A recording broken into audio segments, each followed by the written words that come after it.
Welcome to Promo online classes. आज हम लोग देखेंगे बीएमसी एंड बीएमईई का वीडियो नंबर 7 और ये टॉपिक नंबर 7 भी है। तो आज का टॉपिक हम लोग का है फॉसिल फ्यूल और थर्मल एनर्जी। ठीक है, जीवाश्म ईंधन या तापीय ऊर्जा। ये जो है 10 सालों में कम से कम 2 से 3 बार जो है पूछा गया है, तो आप इसे भी याद रखें तो बहुत अच्छी बात है।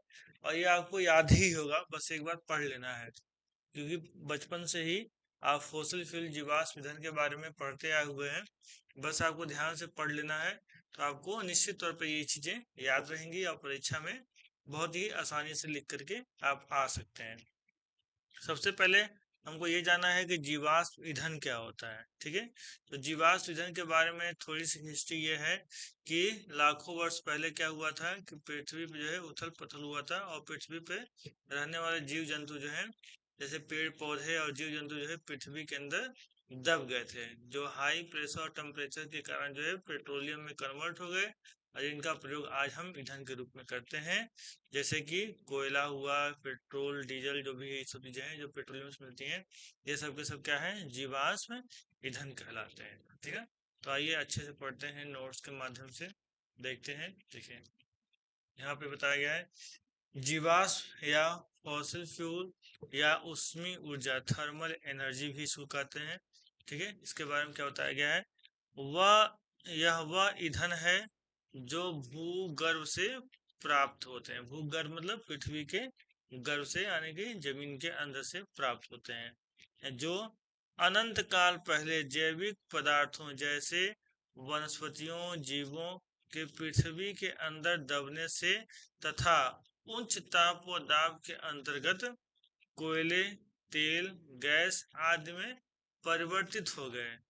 मुख्य जीवाश्म ईंधन कोयला, तेल सेल, पेट्रोलियम, तार शेड तथा प्राकृतिक गैस आदि है। ठीक है, इनको उष्मीय ऊर्जा स्रोत भी कहते हैं। इनको क्या कहते हैं, उष्मीय ऊर्जा स्रोत भी कहते हैं। ठीक है, समझ में आया। फॉसिल फ्यूल क्या है, जो जीवाश्म ईंधन क्या है, जो पृथ्वी के सतह पे जीव और प्राकृतिक चीजें थी, और पृथ्वी में उथल पुथल होने के कारण जो है पृथ्वी नीचे दब गई, जो हाई टेम्परेचर और प्रेशर के कारण जो है क्या हो गया, पेट्रोलियम में कन्वर्ट हो गया। उसी को हम लोग क्या कहते हैं, जीवाश्म ईंधन कहते हैं। यही चीज हम लोगों ने यहाँ पे पढ़ा। ठीक है, ये बहुत ही इंपॉर्टेंट है, इसको जानना जरूरी है, क्योंकि ये बहुत ही आसान है, आप बचपन में इसको पढ़े भी होंगे। ठीक है, जीवाश्म ईंधन के बारे में एक बार और देखिए क्या बताया गया है। इसमें बताया गया है यह वह ईंधन है जो भूगर्भ से प्राप्त होते हैं, जो अनंत काल पहले, यहाँ पे कहा है अनंत काल पहले, बहुत टाइम पहले जो है जैविक पदार्थों जैसे वनस्पतियों, जीवों के पृथ्वी के अंदर दबने से तथा उच्च ताप व दाब के अंतर्गत कोयला, तेल, गैस आदि में परिवर्तित हो गए। ठीक है, परिवर्तित हो गए। ठीक है, मुख्य जीवाश्म ईंधन क्या है, ईंधन का क्या है, कोयला है, तेल सेल है, पेट्रोलियम है, तारशेड है तथा प्राकृतिक गैस है आदि। ये सब क्या है, मुख्य हमारा जीवाश्म ईंधन है। इसको उष्मीय ऊर्जा स्रोत भी कहते हैं, इसको उष्मीय ऊर्जा स्रोत भी कहते हैं। तो ये हमने जान लिया जीवाश्म ईंधन के बारे में, ये आपको लिख करके आना होगा जीवाश्म ईंधन के बारे में। और जैसे कि इतना लिख देंगे, ये 5 से 6 लाइन है, अगर इतना लिख देंगे तो हमको 5 नंबर तो मिलने वाला नहीं है। ठीक है, इस स्टेटमेंट में और भी लिखना होगा, क्योंकि क्वेश्चन 5 नंबर का आएगा। ठीक, आगे देखिए क्या बताया गया है। आगे बताया गया ये सभी ईंधन अपने गुणों में परस्पर भिन्न भिन्नता रखते हैं। ठीक है, सभी ईंधन जो है उनके गुणों में क्या होता है, भिन्नता होता है, परंतु सभी के संगठन में कार्बन तथा हाइड्रोजन तत्व होते हैं। सभी ईंधन में क्या होते हैं, कार्बन और हाइड्रोजन तत्व होते हैं। इन ईंधनों को कोयला भूमि के अंदर खाने से, इन ईंधनों को कोयले को भूमि के अंदर खानों से, पेट्रोलियम को तेल के कुएं से, गैस को गैस के कुएं से प्राप्त किया जाता है। ठीक है, देखिए ये चीजें लिख करके आंसर को थोड़ा सा और बड़ा किया गया है, इसे आपको ध्यान में रखना होगा। आंसर को बहुत छोटा लिख के नहीं आना है, भले ही सही रहेगा आपका आंसर, लेकिन छोटा रहेगा तो नंबर कट जाएगा, नंबर आपको कम मिलेगा। अब देखिए उपयोगिता की बात हो रही, जीवाश्म ईंधन की उपयोगिता के बारे में। क्या उपयोग है? फॉसिल फ्यूल या जीवाश्म ईंधन का उपयोग संसार में बहुत मात्रा में हो रहा है, ठीक है ना। जितना भी धन यूज हो रहा है प्रेजेंट टाइम में, वो क्या सब के सब क्या है? फॉसिल फ्यूल ही है। जो पेट्रोल डीजल केरोसिन वगैरह यूज कर रहे हैं, गैस वगैरह, सब क्या है? फॉसिल फ्यूल ही है। ठीक है, जैसे कहाँ यूज हो रहा है? वायुयान में, rail engine, truck, motor, scooter, विद्युत जनित जनित मतलब जनरेटर, ऊष्मीय शक्ति प्लांट यानी कि थर्मल पावर प्लांट आदि में फॉसिल फ्यूल यानी जीवाश्म ईंधन का ही प्रयोग हो रहा है। घरों में खाना पकाने में भी फॉसिल फ्यूल यानी कि जीवाश्म ईंधन का प्रयोग हो रहा है। इसका उपयोग भी अपने मन से लिख देना है आंसर को बड़ा करने के लिए, क्योंकि बस जीवाश्म ईंधन पूछा, जीवाश्म ईंधन बता दिए अब 4 लाइन में, अब बस आपका आंसर पूरा हो गया। अगर ऐसा करेंगे तो आपको नंबर नहीं मिलेगा, एक नंबर 2 से ज्यादा नहीं मिलेगा, ठीक है। तो आंसर को इस तरीके से पूरा विस्तार से लिखना होगा। आप देखिए, अब भारत में क्या उपयोगिता है, जीवाश्म ईंधनों की भारत में क्या उपयोगिता है, तो भी बताया गया। भारत में कोयले की प्रचुर भंडार होने के कारण ताप शक्ति संयंत्र यानी थर्मल पावर प्लांट का विशेष महत्व है। भारत में क्या लगते हैं? थर्मल पावर प्लांट, जहाँ से बिजली बनता है। ठीक है, कोयला अधिक है तो हम लोग क्या करते हैं? थर्मल पावर प्लांट में इसका प्रयोग कर लेते हैं। भारत में कोयले के भंडार मुख्यतः बिहार, पश्चिम बंगाल, मध्य प्रदेश, उड़ीसा, आंध्र प्रदेश तथा महाराष्ट्र में है। ठीक है, तो ये बात अगर स्किप करना चाहते तो स्किप भी कर दीजिएगा, लेकिन ये बात जो है आप लिख दीजिएगा। आगे बढ़ते हैं।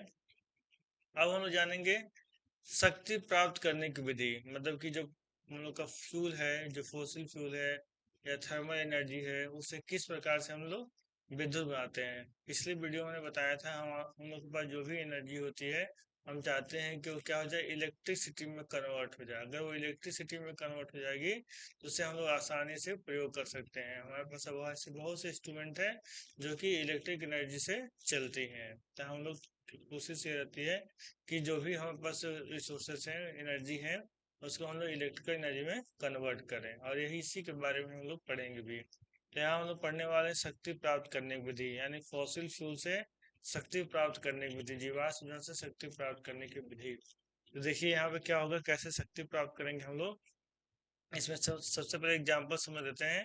मान लीजिए कोई बर्तन है, ठीक है, कोई बर्तन है, इस बर्तन में हम लोग क्या करते हैं? पानी को गर्म करते हैं। इस बर्तन में पानी को हम लोग क्या करेंगे? गर्म करेंगे। पानी गर्म होकर के क्या हो जाएगा? भाप में बदल जाएगा। जब भाप में बदलेगा, अगर इस भाप को इकट्ठा करके एक पाइप के माध्यम से ले जाते हैं और किसी ब्लेड पे जिसमें पंखुड़ी लगी है, उस पर अगर प्रवाहित कराएंगे तो ब्लेड तेजी से घूमेगा। ठीक है, जब ये घूमेगा तेजी से और इसी पे जनरेटर लगा देंगे तो इलेक्ट्रिसिटी हमारी प्रोड्यूस हो जाएगी। वही काम हम लोग यहाँ पे करेंगे। देखिए यहाँ क्या होगा, आप फिगर को अच्छे से समझिए, इसको मिटा लीजिए, ये बस समझाने के लिए था थोड़ा सा। यही सेम फंक्शन यहाँ पे होने वाला है। देखिए, जीवाश्म ईंधन, जीवाश्म ईंधन के रूप में हम लोग कोयला का प्रयोग कर सकते हैं, डीजल का प्रयोग कर सकते हैं, ठीक है, और पेट्रोल या फिर गैस का प्रयोग कर सकते हैं। लेकिन जीवाश्म ईंधन के रूप में हम लोग यहाँ पे कोयले का ही प्रयोग करते हैं, क्योंकि कोयला हमारे पास ज्यादा है। जीवाश्म ईंधन के रूप में हम लोग कोयला लेते हैं और बॉयलर में डाल देते हैं। तो बॉयलर क्या करता है? बॉयलर मतलब होता है भट्टी। भट्टी में क्या होता है? कोयला जलता है और कोयला उसके ऊपर जो है एक बहुत बड़ा सा बर्तन होता है जिसमें पानी भरा होता है। ठीक है, जब कोयला जलता है, पानी क्या हो जाएगा? स्टीम में कन्वर्ट होता है, भाप में बदल जाता है। ये भाप बहुत तेजी से निकलती है और टरबाइन में जाती है। टरबाइन में क्या लगे होते हैं? ब्लेड लगे होते हैं, इस प्रकार से ब्लेड लगे होते हैं, ठीक ना। टरबाइन में ब्लेड लगे होते हैं। टरबाइन, ये भाप टरबाइन में जाती है, तीन ब्लेड को बहुत तेजी से घुमा देती है। तो जब ब्लेड घूमता है तो ब्लेड को एक शाफ्ट पे कस देते हैं, ठीक ना। एक शाफ्ट पे कसा रहता है ब्लेड, जैसे ब्लेड घूमता है तो ये शाफ्ट भी घूमता है। और इसी शाफ्ट पे क्या करता है? जनरेटर लगाते हैं, विद्युत जनरेटर ना, जनरेटर लगा देते हैं। यानी कि जब ब्लेड घूमेगा तो जनरेटर का अल्टरनेटर भी घूमेगा, ठीक ना। तो जनरेटर चलने लगेगा, तो इलेक्ट्रिसिटी क्या हो जाएगी? प्रोड्यूस हो जाएगी। ठीक है, इलेक्ट्रिसिटी क्या होगी? प्रोड्यूस हो जाएगी। यानी कि जब जीवाश्म ईंधन किस में जाएगा, बॉयलर में जाएगा, तो बॉयलर में जलेगा और पानी को स्टीम में कन्वर्ट कर देगा। तो स्टीम क्या होगा, बहुत स्टीम जब में कन्वर्ट होगा तो सुपर स्टीम होगा, तो भाप की गति बहुत तेजी से बढ़ जाएगी और वह जाकर टरबाइन का ब्लेड घुमाएगा, टरबाइन का ब्लेड घूमेगा तो जनरेटर चलेगा, जनरेटर चलेगा तो इलेक्ट्रिसिटी प्राप्त होगी। ठीक है। और जब भाप इसको घुमाने के बाद से क्या होगा, कंडेंसर में आ जाएगा। संघनित्र माने होता है कंडेंसर। फिर से यहाँ पे जो भाप रहेगा, ठीक है ना, जो भाप रहेगा कंडेंसर में आने के बाद से फिर से जल में बदल जाएगा। ठीक है, कंडेंसर में क्या होगा, भाप को फिर से जल में कन्वर्ट कर देगा, पानी में बदलेगा। फिर पंप क्या करेगा, फिर से उसको बॉयलर में भेज देगा, फिर से गर्म होगा और ये साइकिल बार बार क्या होगी, रिपीट होती रहेगी और हमको क्या मिलता रहेगा, विद्युत ऊर्जा मिलती रहेगी। आज इसमें कोयला हम डालते रहेंगे। ठीक है। तो ये हो गया विद्युत प्राप्त करने की विधि, जीवाश्म ईंधन से विद्युत प्राप्त करने की विधि। और ये लाइन डायग्राम है, बहुत ही आसान है, इसे आप 1 से 2 बार खींच करके प्रैक्टिस कर लीजिएगा। ठीक है। देखिए क्या बताया गया इसमें, इसमें बताया गया है जीवाश्म ईंधन को बॉयलर में डाल जा रहा है, फिर भाप बन रहा है, भाप टरबाइन में जा रहा है, टरबाइन से विद्युत जनरेटर चल रहा है और विद्युत शक्ति प्राप्त हो रहा है। उसके बाद भाप जो है संग्रहित में कंडेंसर में आ रहा है और कंडेंस हो जा रहा है। कंडेंस मतलब भाप के बाद और ये जल में कन्वर्ट होकर फिर पंप से फिर से बॉयलर में चला रही है। यही जो है प्रक्रिया बार बार दोहराई जा रही है। ठीक ना, ये बात आपको समझ में आ गया होगा। ठीक है, बहुत ही आसान है और इसी प्रकार से अगर एक समझ में आ जाएगा तो बाकी सारा भी समझ में आ जाएगा। ठीक है। अब ध्यान से जाओ, समझिए, कन्वर्जन समझिए। जो जीवाश्म ईंधन है, जो कोयला है, उसका केमिकल एनर्जी जो है हीट एनर्जी में कन्वर्ट हो रहा है। ठीक है। और हीट एनर्जी जो है स्टीम एनर्जी कन्वर्ट हो रहा है, स्टीम एनर्जी जो है आपका मैकेनिकल एनर्जी में कन्वर्ट हो रहा है, फिर मैकेनिकल एनर्जी इलेक्ट्रिकल एनर्जी में कन्वर्ट हो रहा है। तो ये कन्वर्जन भी आपको ध्यान में रखना है। ठीक है। आगे देखिए, आप इसको पढ़ लेते हैं तो आपको अच्छे से समझ में आ जाएगा। देखिए इसमें क्या बताया गया है कि फॉसिल ईंधनों यानी कि फॉसिल फ्यूल या जीवाश्म ईंधनों के दहन के फलस्वरूप उसमें निहित रासायनिक ऊर्जा का, जो केमिकल होता है यानी कोयला होता है, उसमें रासायनिक ऊर्जा होता है, रासायनिक ऊर्जा का उष्मा ऊर्जा में परिवर्तन ही तापीय ऊर्जा यानी थर्मल ऊर्जा कहलाता है, थर्मल एनर्जी कहलाता है। जब रासायनिक ऊर्जा जो है, अब तक कोयला किससे बना है, केमिकल से बना है, तो वो जलेगा तो क्या मिलेगा, उष्मा। तो उष्मा ऊर्जा में परिवर्तित हो जाएगा, उसी को हम लोग क्या कहते हैं, थर्मल एनर्जी कहते हैं। ठीक ना। यह दहन बॉयलर या भट्ठी में किया जाता है, इसका दहन ये बॉयलर या भट्ठी में किया जाता है, जैसे फिगर में अभी देखा गया था।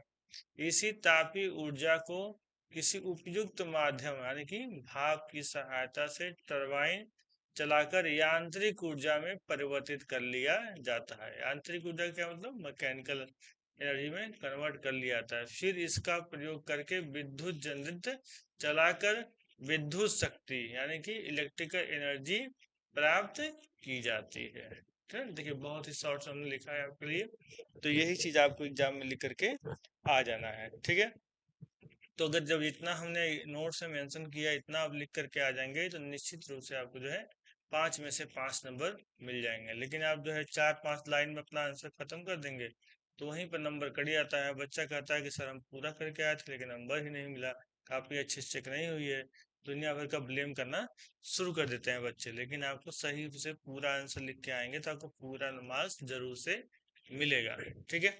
उम्मीद है आपको समझ में आया होगा। समझ में आया है तो अपने दोस्तों के साथ वीडियो जरूर शेयर करें और चैनल को सब्सक्राइब कर लें अगर अभी तक सब्सक्राइब नहीं किया है तो, और चैनल के साथ बने रहें पूरा जो कोर्स पढ़ने के लिए। मिलते हैं नेक्स्ट वीडियो में। Thank you.